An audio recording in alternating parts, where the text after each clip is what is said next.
नमस्ते दोस्तों, मैथ जी के जीआई चैनल में आप सभी का फिर से हार्दिक स्वागत है। आज हम लोग एसएससी सीजीएल 2020 के एग्ज़ाम में जो कि 13 अगस्त 2021 को हुआ था उसके जनरल अवेयरनेस पार्ट को सॉल्व करेंगे।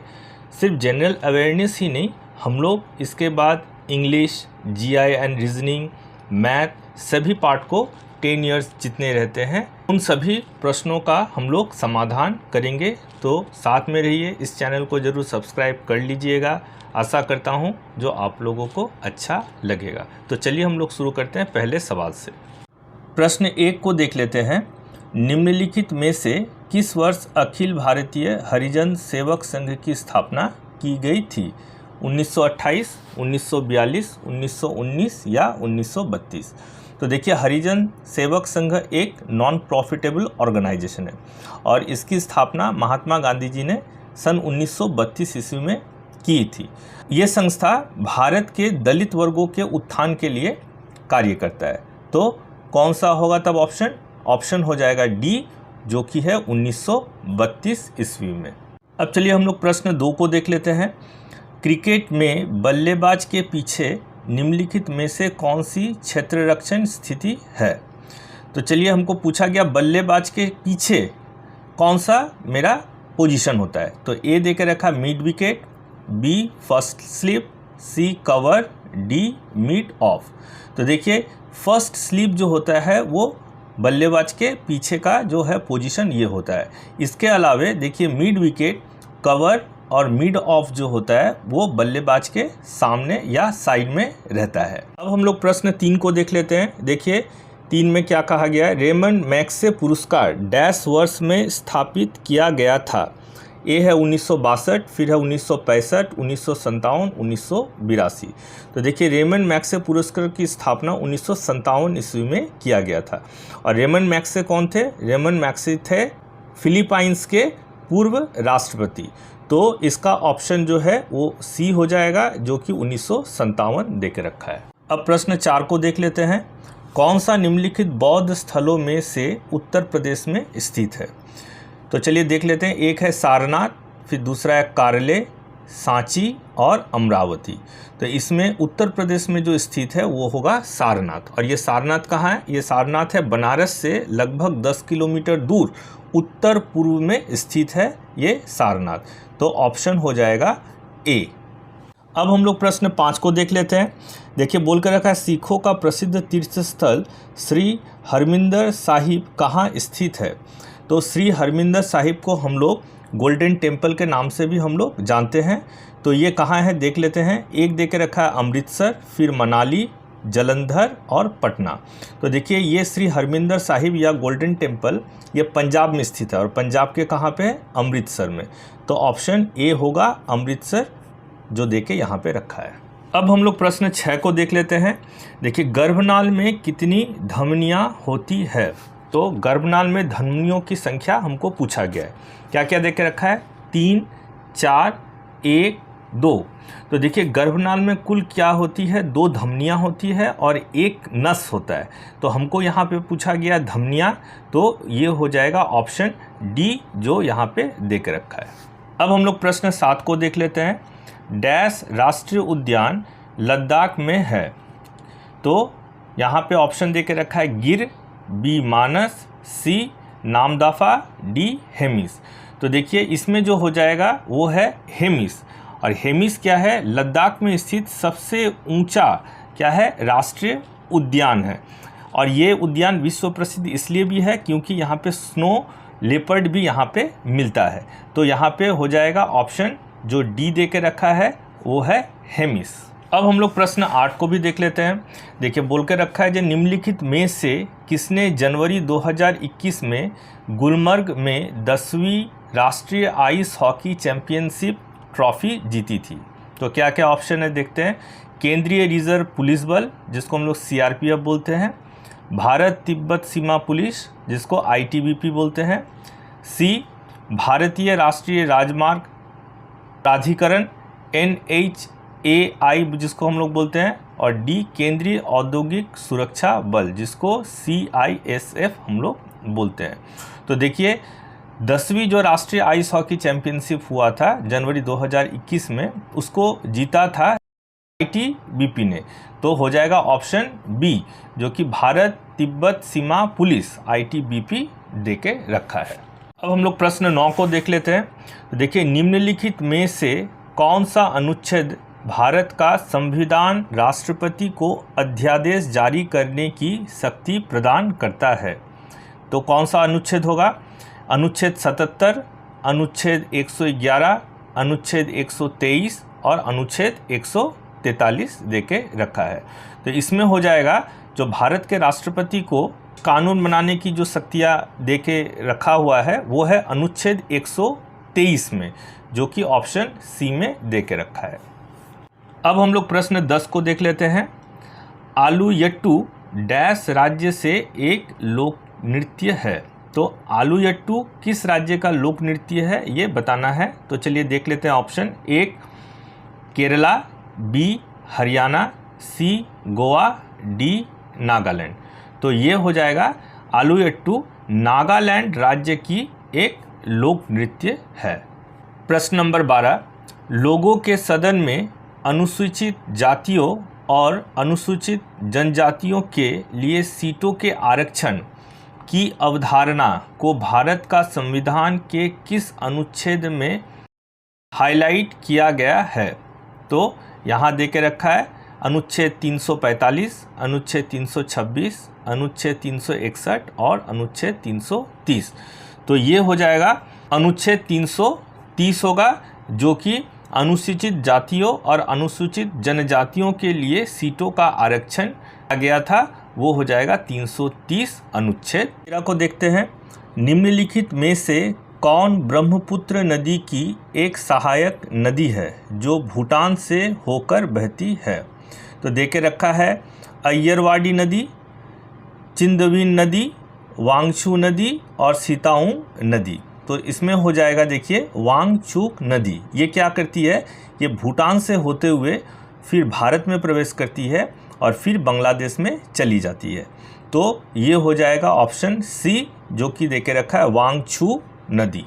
14 नंबर प्रश्न क्या है देखते हैं। चलिए, किस राज्य विधानसभा ने नवंबर 2020 में सरना कोड पर प्रस्ताव पारित किया? 1 झारखंड, बी मध्य प्रदेश, सी बिहार, डी छत्तीसगढ़। तो देखिए, जो सरना को मानने वाले अनुयायी हैं वो क्या करते हैं? वो प्रकृति की पूजा करते हैं, और ये होगा राज्य सी, जो कि है झारखंड। इस झारखंड विधानसभा में ही नवंबर 2020 में सरना कोड का प्रस्ताव पारित किया गया था। अब प्रश्न 15 को देख लेते हैं। ICTP रामानुजन पुरस्कार प्रतिवर्ष डैश में उत्कृष्टता के लिए प्रदान किया जाता है। तो ये पुरस्कार जो है उसका नाम है रामानुजन पुरस्कार, जो कि एक भारतीय गणितज्ञ थे। तो वो किस विषय के ऊपर दिया जाता है ये पुरस्कार? तो ये पुरस्कार दिया जाता है क्या रसायन विज्ञान या भौतिकी या गणित या जीव विज्ञान? तो ये होगा गणित, जो कि ऑप्शन सी में देकर रखा है। अब हम लोग प्रश्न 16 को देख लेते हैं। देखिए, तरंग के लिए समय अवधि से विभाजित तरंग दैर्घ्य बराबर है, तो वो क्या हो जाएगा? तो 1 है चरण अंतर, बी आवृत्ति, सी तरंग वेग, डी आयाम। तो ये हो जाएगा समय अवधि से विभाजित तरंग दैर्घ्य अगर करेंगे वो किसके बराबर हो जाएगा या किसका फॉर्मूला है?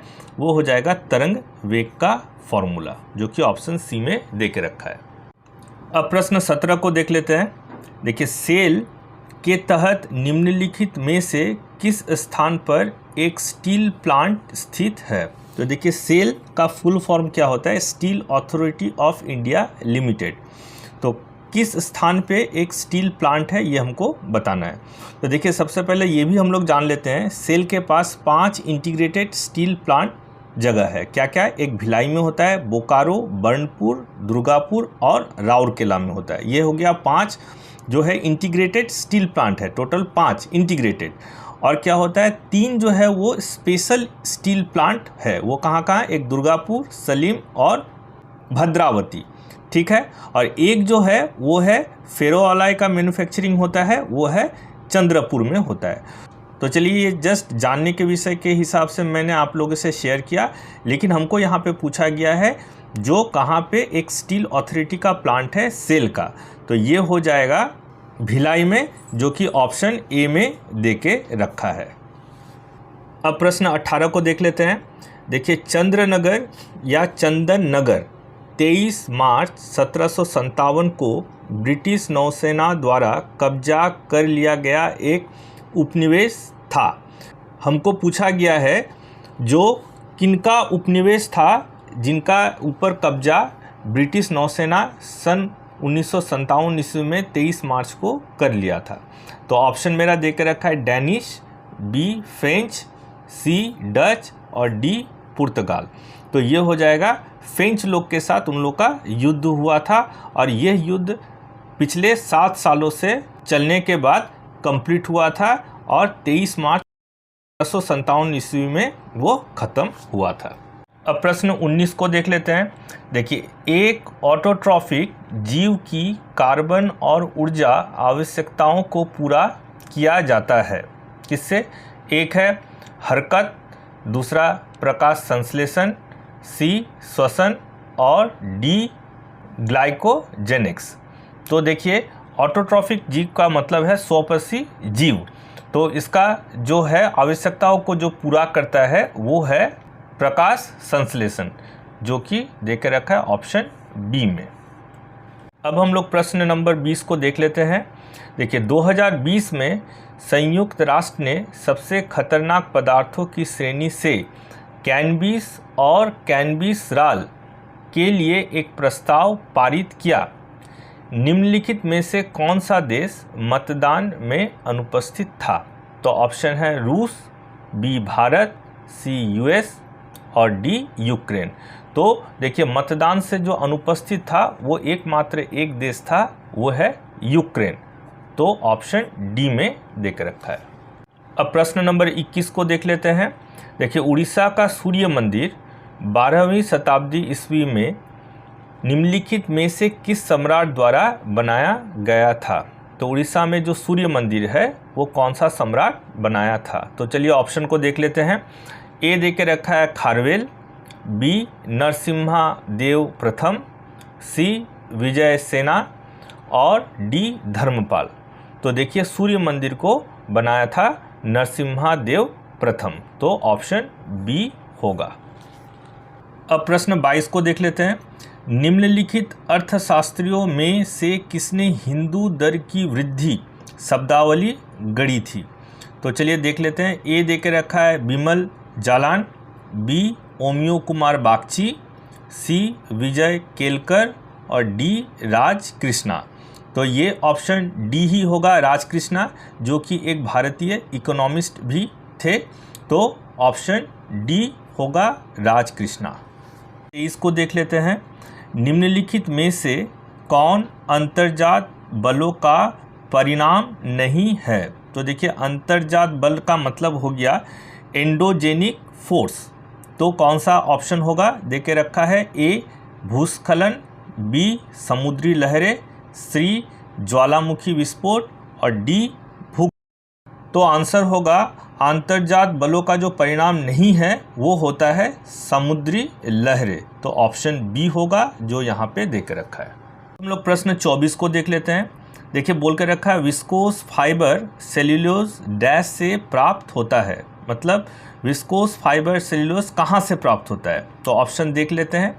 ऑप्शन ए दे के रखा है कोयला, बी सेल्यूलोज, सी तेल और डी पेट्रोकेमिकल्स। तो ये हो जाएगा, इसको सेल्यूलोज से ही हमको मिलता है, तो ऑप्शन बी हो जाएगा। सवाल 25 को देख लेते हैं। ये अंतिम सवाल है। लसिका सफ़ेद रक्त कोशिकाओं से बना एक हल्का स्पष्ट तरल पदार्थ है जो रक्त में हानिकारक हमला करता है। तो क्या क्या है ऑप्शन मेरे देख लेते हैं। एक है वायरस, बी बैक्टीरिया, सी फंगी और डी प्रोटोजोआ। तो देखिए, ये ऑप्शन होगा बी जो है बैक्टीरिया। तो धन्यवाद दोस्तों, इस चैनल को इतना प्यार देने के लिए। मैं आप लोगों के लिए इस तरह से विगत कुछ वर्षों का एसएससी सीजीएल में पूछे गए हर तरह के सवालों का आंसर आप लोगों के साथ शेयर करूंगा। चैनल को ज़रूर से ज़रूर सब्सक्राइब कर लीजिएगा, अगर हो सके तो लाइक शेयर भी ज़रूर कीजिएगा, और अगर कुछ आप लोग को कोई भी तरह का प्रॉब्लम हो तो कमेंट कीजिएगा, मैं आप लोगों के कमेंट का जवाब ज़रूर दूंगा। धन्यवाद।